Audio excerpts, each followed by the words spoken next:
de odio, violencia y muerte, como vemos en gran parte de este mundo. ¿Y qué diferencia cuando en algún espacio de la tierra hay conversión de los hombres y el cielo baja a la tierra? ¿Qué diferencia? Como sucedía en una zona donde había dos poblados o un poblado gitano, y era un sitio donde apenas podía entrar la policía porque allí había pues mucha delincuencia y agresividad contra cualquier miembro de la policía. Pero una parte de ese poblado se convirtió y fue un cambio como de la noche al día. Allí, donde estaban los gitanos convertidos, había paz, había armonía, había tranquilidad y la policía podía entrar. De alguna manera el cielo bajó a la tierra. Allí donde el ser humano recibe con fe el mensaje del Evangelio y se produce el arrepentimiento y la fe en Jesucristo, hay, como sabéis ya, no son tonto por este ejemplo, sino por otros muchos, un cambio impresionante. Y se podrían poner muchísimos más ejemplos de lo que sucede cuando el cielo baja a la tierra, porque los hombres responden al llamamiento de Dios al arrepentimiento y la fe en Jesucristo.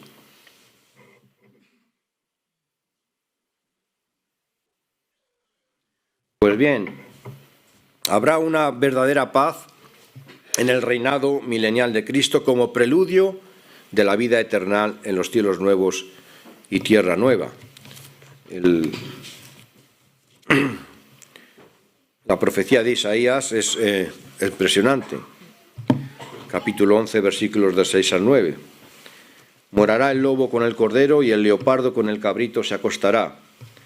El becerro y el león y la bestia doméstica andarán juntos, y un niño los pastoreará. La vaca y la osa pacerán, sus crías se echarán juntas, y el león como el buey comerá paja.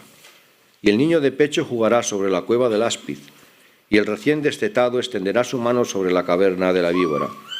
No harán mal ni dañarán en todo mi santo monte, porque la tierra será llena del conocimiento de Yahvé como las aguas cubren el mar. Antes de entrar el pecado en el mundo, todos los animales estaban en armonía. Y incluso los leones y todos los que son ahora carnívoros eran herbívoros también. Pues una de las manifestaciones de la impresionante paz que vendrá cuando Jesucristo reine en la tierra será que todo será de nuevo armonizado, como era antes de entrar el pecado, en muchos aspectos. Y se podrá tener una seguridad que antes no había, porque cuando el príncipe de paz Jesucristo gobierna, como gobernará, entonces habrá una verdadera paz y una verdadera armonía incluso entre los hombres y los animales, y no como ahora que es un peligro. Cualquiera está delante de un león hambriento, ¿verdad? Pero llegará un momento en que no será así, hasta incluso lo que causa tanto temor y resquemor como un niño, una persona inocente que esté al lado de una serpiente, pues no habrá tampoco problema. No harán mal en todo mi santo monte. No se producirá ninguna tragedia como se produce ahora, porque estará gobernando el príncipe de paz y de justicia.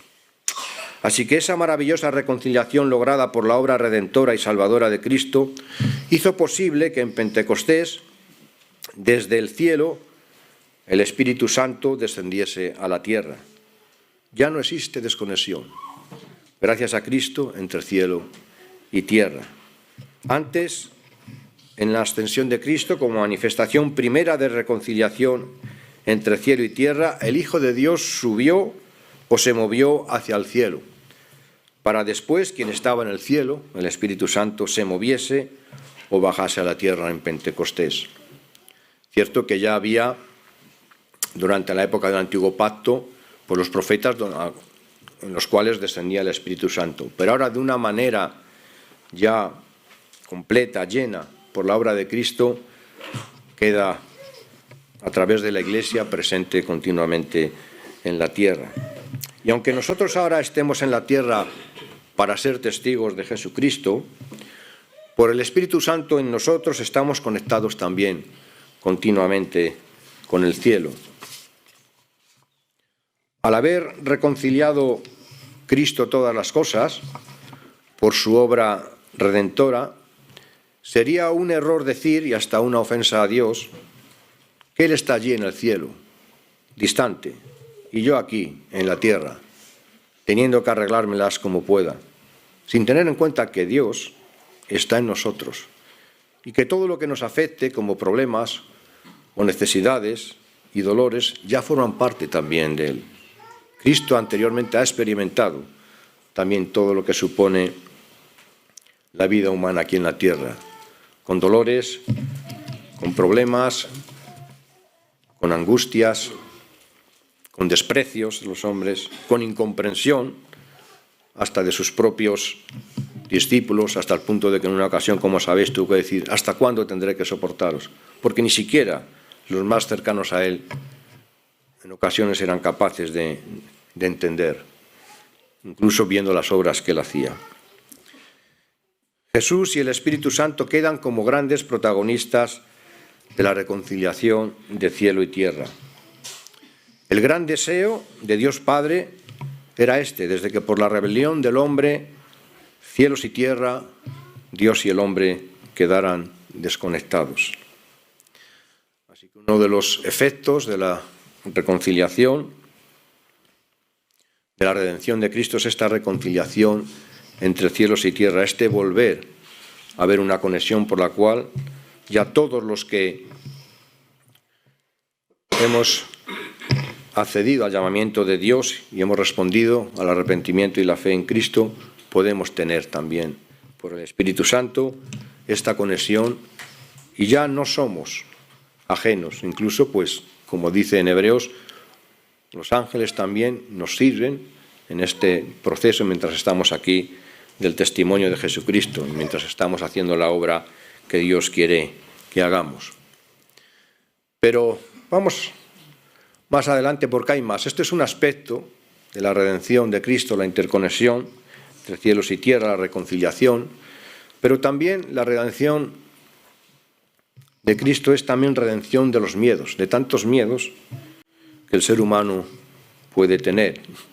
Por ejemplo, el más, digamos, enfatizado, el miedo a la muerte, porque Cristo, que superó la muerte, me invita a hacer frente a mi propio miedo a la muerte y a superarlo con la confianza puesta en la resurrección.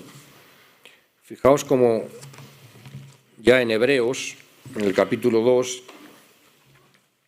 el versículo 14, dice que por cuanto los hijos participaron de carne y sangre, Él también participó de lo mismo, en referencia a Jesucristo, para destruir por medio de la muerte al que tenía el imperio de la muerte, esto es, al diablo, y librar a todos los que por el temor de la muerte estaban durante toda la vida sujetos a servidumbre. En la hora de tener que dejar este mundo también estará el Señor con nosotros. Y ausentes ya de este cuerpo estaremos inmediatamente presentes con el Señor. No habrá como un espacio de estar esperando dormido. Pues ya sabéis cómo le dijo el Señor Jesucristo a uno de los ladrones que se arrepintió, que le reconoció como Dios y Señor: de cierto te digo que hoy estarás conmigo en el paraíso. Y como el apóstol Pablo, basándose en esto, también y en otros textos, dijo que en cuanto estemos ausentes del cuerpo, nuestro yo consciente, nuestra alma, como dice en la Biblia, que engloba nuestra personalidad, nuestra voluntad, nuestros sentimientos, lo que es nuestra personalidad, ausente es nuestra alma, lo que nosotros somos de este cuerpo, estaremos presentes enseguida con el Señor. Desde el momento que exhalemos el espíritu, no habrá un espacio, por así decirlo, vacío o de espera, durmiendo hasta que haya una resurrección. Luego habrá una resurrección también en el sentido de que resucitará los cuerpos para que también quede evidenciada la victoria sobre la muerte y recibiremos nosotros un cuerpo nuevo. Pero entre tanto ya automáticamente en la misma presencia del Señor. De cierto te digo que hoy estarás conmigo en el paraíso. Así que de esta manera esa tragedia de qué pasará y cuánto tendré que esperar si me muero, no. Automáticamente que dejes este mundo estás en la misma presencia del Señor, con lo cual queda también evidenciada la victoria en cada uno de nosotros también de Cristo sobre la muerte. Así que ahora lo que hace Jesús, que en su obra redentora no quita nuestra muerte física. Tendremos que dejar este mundo para ir a lo que Él ha preparado, un mundo, un universo mejor, que aparece en la Escritura, como sabéis, con la expresión de cielos nuevos y tierra nueva. Pero me pide morir mi propia muerte, dando testimonio, con esa mirada puesta en la victoria. Como decía un dirigente chino comunista, que era encargado de la represión y que había visto cómo morían muchas personas, y decía, llegaba a confesar, he visto morir a mucha gente, y la muerte de los cristianos, confesaba, dice, es siempre distinta. Redención del miedo a la muerte, del miedo a la libertad también. Curiosamente, Jesús nos libera de dependencias y aprisionamientos interiores, porque hay personas a las que paradójicamente les da miedo la libertad, y de ese miedo se aprovechan pues los líderes de sectas. Estos, estableciendo normas rígidas, hacen sentirse protegidos a los que les da miedo tomar decisiones propias, usando su libertad, ya sea por miedo a críticas ajenas o a equivocarse y sentirse fracasados. El Evangelio nos presenta a Cristo como aquel que nos da la libertad sobre el pecado y todos los aspectos negativos que por causa del pecado subsisten en el mundo. Este miedo a la libertad, el miedo al futuro, el miedo a la muerte, como hemos estado hablando, el miedo incluso a la relación que ha hecho el pecado en la vida de los seres humanos, que los ha llenado también de miedos, no ya solo la separación con Dios y la condenación, sino que incluso mientras está caminando el ser humano en esta vida, camina prisionero de diversos miedos y prisionero de la maldad, del pecado. Hay otro miedo del que nos libera también el Señor, este miedo existencial. Porque Cristo nos hace entender el sentido de la vida y rompe con la angustia existencial, con esa angustia existencial de no saber por qué y para qué estamos aquí, de dónde venimos y a dónde vamos, y qué sentido tiene todo esto. Al abrirnos los ojos a la realidad de la creación hecha por Dios y su propósito, nos lleva a superar la ceguera respecto al sentido de la vida. De esta forma también pone paz interior en nosotros. Pero también hay otro miedo curioso. Habría muchos miedos, pero bueno, este es de los que vamos a tratar también y será el último, miedo al futuro.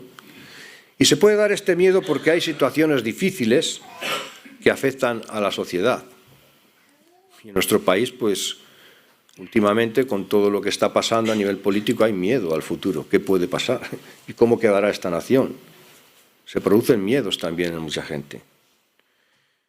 Se percibe que la maldad también se extiende dentro del colectivo de la sociedad en estructuras injustas y en modelos de pensamiento que hacen enfermar psicológicamente. Y claro, cuando se ve todo esto, pues las personas, al ver tanta inestabilidad y que cada 2 por 3 lo que hace tiempo se consideraba bueno, ahora se considera malo, todos estos cambios, hay muchas personas que acaban por tener miedo al futuro. También al ver las estructuras totalitarias, las tendencias que menosprecian al ser humano, el desdén por los derechos humanos, normas y normas sobre cualquier aspecto, el aislamiento, el consumismo, la ceguera respecto a las necesidades de muchas personas, la distribución injusta de los bienes, etcétera. Todo esto son situaciones difíciles que afectan al ser humano en la sociedad donde viva, cualquiera que sea. Y al ver todo esto, se produce inevitablemente un miedo al futuro. También a estas estructuras injustas que hace mirar con temor y pesimismo al futuro, responde el mensaje de la redención, la obra redentora de Cristo. No porque ya en el presente Cristo lo hubiera resuelto todo, claro, aunque sí quedará resuelto en su segunda venida. Pero en el presente podemos encontrar una respuesta en Cristo y una manera de afrontar los problemas diversos de nuestro tiempo que ayude a solucionar o mitigar muchos de estos problemas. De hecho, cualquier problema o estructura injusta es mucho mayor en cualquier sociedad no influenciada por los principios del Evangelio. Cierto que aquí donde vivimos en Occidente, influenciado por los principios del Evangelio, pues vemos también muchas injusticias. Pero ahora imaginaros, y sobre todo si una persona es mujer, que nazca en una sociedad no influenciada por los principios del Evangelio. Una sociedad islamista, budista, hinduista, animista en África, en cualquier otra que no haya sido influenciada por los principios del Evangelio. Bueno, pues la diferencia es como de la noche al día. Aun con todo lo que estamos padeciendo injustamente, si estuviéramos viviendo en un país no influenciado para nada históricamente por el cristianismo, la cosa todavía sería muchísimo peor. Y esto ya nos hace ver pues, la influencia positiva de la obra redentora de Cristo, aún en medio de la imperfección que todavía vemos en este mundo. Bien, pues a todas estas situaciones difíciles ya mencionadas responde el mensaje de la redención. Y sin embargo, la redención no significa que en Jesucristo Dios ya hace desaparecer automáticamente lo que pertenece a este mundo caído. De momento, como el sufrimiento, la muerte, el sentimiento de culpa, como si ya estuviéramos fuera de este mundo. No. Pero sí esta redención supone ya un derramamiento de la gracia de Dios para sacar bienes incluso de estos males. Algo impensable racionalmente por el hombre. Ese texto que tanto nos anima, como de Romanos 8:28, ¿verdad? Que a los que aman a Dios todas las cosas les ayudan a bien. Incluso todo aquello que es negativo, que nos hace sufrir, Dios va a sacar algo positivo, más tarde o más temprano. Algo que es imposible para el hombre. El hombre, como mucho, puede, de forma preventiva, evitar un mal, pero una vez que se ha producido, ya sufre las consecuencias de ese mal. No. En Cristo, el creyente puede, por el poder y la gracia de Dios, encontrar después un bien que Dios va a preparar de ese mal que está sufriendo actualmente. La redención supone dos cosas, como ya sabéis: acción liberadora y sanadora de Dios en Jesucristo y al mismo tiempo indicación de una manera en la que podemos vivir humanamente en medio de la desorientación y la aflicción y liberarnos del poder de la muerte en cuanto a separación de Dios, de la culpa, de la falta de sentido vital, de la transitoriedad y del sufrimiento. En la redención por Jesucristo ha sucedido algo que ha modificado nuestra vida y en el presente nos abre la posibilidad de vivir con sentido y como personas libres y de actuar en este mundo de manera que la voluntad salvadora y liberadora de Dios se haga visible a través de nosotros. Y toda esta experiencia aquí de redención anticipada, todo es como fase previa a la redención total, cuando con un cuerpo nuevo, a semejanza del cuerpo glorificado de Jesucristo, estemos en los cielos nuevos y tierra nueva, contemplando cara a cara a nuestro Dios. Lo bueno que aquí estamos experimentando es un anticipo de la redención total que tendremos cuando en la presencia de Dios pues estemos ya liberados también de la presencia del pecado que ahora tenemos que soportar. Bien, pues esto era lo que quería compartir con vosotros y quedan unos minutos por si alguien quiere hacer una pregunta sobre algo que no ha quedado claro o añadir algún comentario a lo que se ha dicho, que entienda que es necesario también saber.